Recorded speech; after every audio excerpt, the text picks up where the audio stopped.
Yo, everybody, it's me, Buster Green. So today I was asked to clarify the history of the Natsume Gundam 2D fighting games because that's honestly a pretty confusing topic. And so in the course of going into that, I ended up diving into a massive Gundam 1990s iceberg. And the situation here is that overall 1990s struggling game maker Natsume discovered that they had hit gold with Gundam fighting games, so they made a bunch of them. Anyway, I'm going to go over all these in this video and tell you the story of what turned into what borrowed stuff from other games, and how they're all related and not related. And so as I kept going deeper and deeper into this iceberg, we ended up finding some weird strange relatives in the closet, weird twists that I wasn't expecting, and even I learned some stuff along the way.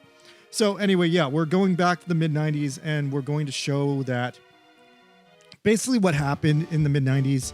Street Fighter 2 came out, and Street Fighter 2 really changed the arcade scene around the world because it introduced the fighting game genre and made it super popular. Now, don't get me wrong, technically the fighting game genre had been around. There was Urban Champion before this, but once Street Fighter 2 came out, it changed everything. It was the biggest game in Asia in the early 90s, and game companies after the Street Fighter 2 would just try for decades to make their own slightly different twist on the Street Fighter 2 recipe that could compete alongside it and soak up all that delicious arcade money.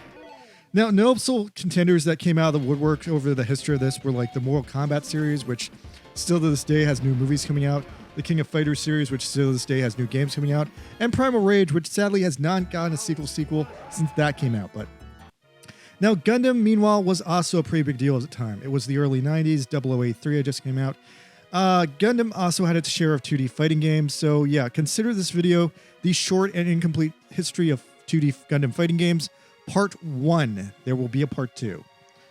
Alright, so I'm going to say this video is incomplete because I'm probably going to stop after I get to 2002's Gundam Battle Assault 3 featuring Gundam Seed, but there's also going to be a substantially large chance that there might be just some crazy, super obscure Gundam game only released once in some back alley arcade in Japan, maybe only released on the Wonder Swan or something, that has completely flown under my radar. So if you happen to know if any such a game like that exists, please shout out in my comments and I'll try to seek it out. Otherwise, this is all the big ones I know of. So Street Fighter 2 changed the world in 1991 and became a fucking trend that just became bigger and bigger as the 1990s ticked on and people started to love the fighting game genre. The first Gundam game in the fighting game genre was also therefore called Mobile Suit Gundam. Now, there's not too much I have to say about this one because it's kind of almost lost media. It's a Street Fighter clone, and like Street Fighter, it has technically 10 characters, but I want to say that's 6 unique characters, and then 4 recolors for Char and Sayla. And yes, Sayla has her own recolor in this game. Occupying the Ken from Street Fighter slot is Sayla in a red GM colored Gundam, which is super bizarre. I'm not sure if it fights differently than the Amuro Gundam, but the fact that they made it a separate character is weird. Now, the game did well enough that a year later they dropped a slightly improved version called Gundam EX Review. This one's also kind of hard to find, but it's more easy to find than the original version. I think people prefer this one because they added the Zeong and this special character called the Dommel, I think it is. Yeah, so EX Review is one I can talk about a little bit more because I've actually seen it in action and I've got video of it. So with Gundam EX Review, what they basically did is they took the first game and they tried to make it a little bit more of a Street Fighter clone. They added more elements that just straight up steal from Street Fighter 1 for 1. So it's got a very Street Fighter character selection screen. It's got a world map literally ripped right out of Street Fighter 2. And this game is still kind of rare. I do want to say I think I saw one in the wild once when I was hitchhiking across Japan. I feel like I went to a scary department store in Gunma that had one sitting in a corner being ignored and maybe not plugged in. I don't think I played it at the time, but now I kind of wish I had, even though it's just your typical 2D 90s fighting game. So I'm not sure why, but apparently the first game and EX Review were made in English, despite mostly only being released in Japan. Maybe there was some sort of plan to release them internationally, but they never did. Anyway, EX Review boasts a fairly okay roster of mobile suits, same as the first game. They actually added a lot of new mobile suits to this one, including the Zeong, the Gan, the Gun Cannon, and the Act Guy. Still no gun tank, though. Yeah, Char's Gelgu and Zaku and Zagak are still there being recolors. The biggest thing that interests me is the story on this one is a little bit abnormal, which feels fun to talk about after G-Quox came out. So the story of this game tells the story of a mysterious red pilot who plots to kill the Gundam. And at first it seems like it's just Char, but later it turns out in a big twist, it's not Char. It's a stranger. It's someone we don't know. So this mysterious red pilot who isn't Char and is not Johnny Ridden either has apparently gone on this like big old side project of creating the most dangerous mobile suit ever made simply to destroy the Gundam. And painstakingly, while the 1 Year War is playing out, all this pilot is doing is building this super red murder mobile suit to kill the Gundam. Now, finally at the end of the game, when you get to the Battle of Baoku and after you beat the Zeong, the mysterious person reveals themselves. They reveal that they are a pilot named Ramiko Shutain and that they have built this MS-19 Domel. And the Domel kind of screams Late UC. It's kind of like the Kampfer, but kind of not like the Kampfer. Also, the color scheme and the general like layout reminds me a lot of Altizen from Super Robot Wars. Just kind of has that bulky beetle look to it. Anyway, Amuro easily kills her like in one shot, and you find out at the end that Romiko was actually a woman. So the moral here is that Amuro Ray just casually killed a woman on the last day of the 1 Year War and barely even acknowledged it. And that, unfortunately, is the end of EX Review and its story. Now, EX Review is still a pretty rare game because, like I said, it only exists in these like ancient 1990s arcade cabinets that are like one by one dying off in like the countryside of Japan. It's a very rare game. Almost no one's heard of it. There's not usually gamers who are nostalgic or like know about it. Even like game preservationists don't even know about it. It is remembered though for its weird story about the Domo and Amuro. That encounter has been made canon and it has been referenced in later Gundam stories. Most recently, Gundam Battlestar 2 brought back the Domo and the Domo Custom, so that was an allusion to it. As for the company that made it, Illumor, they were a Band Presto subsidiary. They made a lot of Gundam, Ultraman, Kamen Rider arcade games, and their final ironic game in the industry was a game that seemed very similar to EX Review, almost like a redo of it. It was a game called Legend of Goku, and it seems to use the engine from EX Review, but it otherwise appears to be a ripoff of Clay Fighter, telling the story of the Chinese novel Journey to the West, which is like the story that Goku's from. So yeah, crazy, crazy game. All right, so that's the first Gundam 2D fighter. After this, in April of 1994, G Gundam comes to air.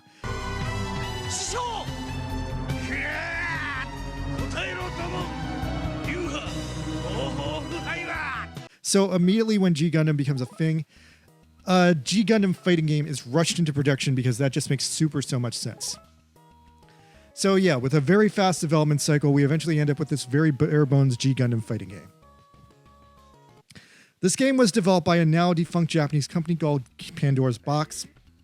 They are another Banpresto subsidiary, and they really only made RPG games, mostly for the Game Boy. Like they're most like popularly remembered for creating a series of RPG games called Oni. The big deal about Oni was they released them as like episodes, and they made 5 episodes in 5 years. So that was like really, really cool if you were like playing them year to year. Otherwise, people also remember them for making a series of Game Boy RPGs about the anime Magic Knight Rayarf. Look at this box. This box screams like high-class 1990s. Anyway, G Gundam was unfortunately their first foray into the fighting game genre, and by all accounts, it's a pretty bad attempt. This game isn't super rare because it was on the Super Nintendo and it got a pretty wide commercial release, but the game is like not great to play. It's too slow. I want to say also the game was created based on like a pretty early like point in the show's development. So it really only contains characters and locations from the first 10 episodes, but also the God Gundam is there. If you love G Gundam, I guess you should play this game at least once, but it's not a good game. It's like ridiculously slow compared to any other fighting game ever made. It's very bare bones. There's like no secret unlockables. There's no secret characters. The Shining Finger is kind of satisfying though, because it's so slow and glitchy and like it usually like breaks the game with like frame rate issues. Anyway, apparently this game has a legacy I never really realized before until this video. The team did learn stuff making this game, so they used this game as a base to make another game called Metamo Quester, which is a much more interesting and much better game than G Gundam. In Metamo Quester, you play as this ninja guy who sort of looks like Domon from G Gundam, and he has the moves very similar to the Shining Gundam from G Gundam. And anyway, Metamo Quester is a game where you fight a gauntlet of boss monsters. It's like a boss rush game. And it looks like you can play it with 2 characters. There were 3 selectable characters. There was the Domon guy, a sexy priestess, and a strong, bulky monk guy. But yeah, so MetaMoQuester has superior arcade graphics. I want to think it's a 32-bit game, not a 16-bit game like G Gundam. And even though it's using the same setup as G Gundam, it's finally fixed the game speed, so it plays really well. I guess MetaMoQuester goes to show that you can recycle a bad game into a good game if you can eventually figure out what you're doing, which I think is a really important lesson to take into consideration when we come to the next game on this list in this video. So after this, we move on to the year 1995.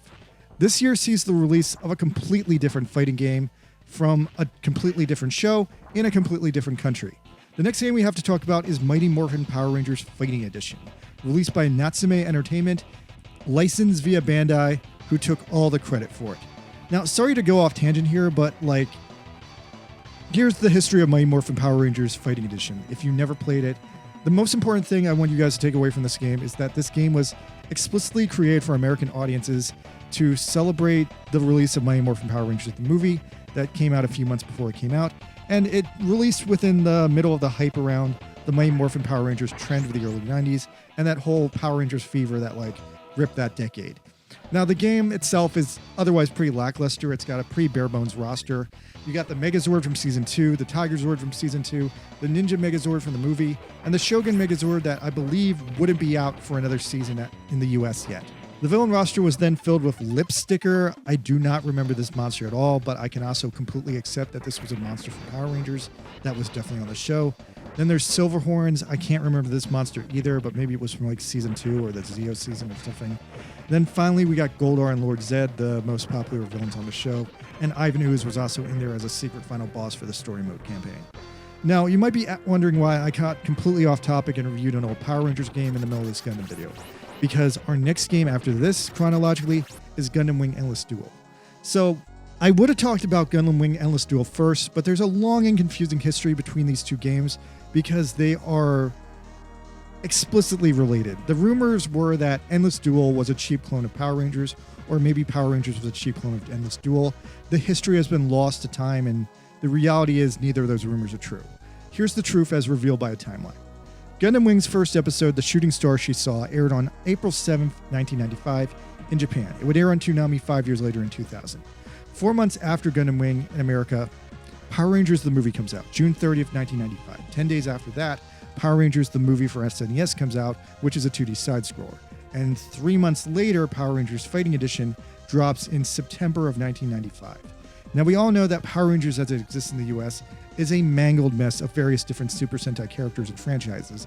And on that basis, the lineup for Power Rangers Fighting Edition looks insane to your average Japanese person. For that matter, the history of the Rangers and the video games they're in has always been a murky one. But looking into it, I found that there's this odd and strange situation where when they would make games for the Power Rangers, there would be game designers and game teams that would make separate Sentai and Power Rangers video games, and they weirdly never crossed over.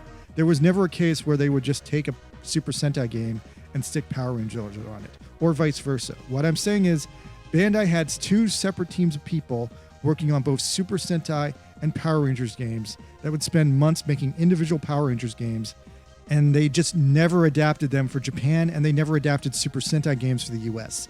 They would only at bare minimum transfer some assets from one game to another game, and that was really just between the two teams. Nonetheless, a weird exception here is Gundam Wing Endless Duel.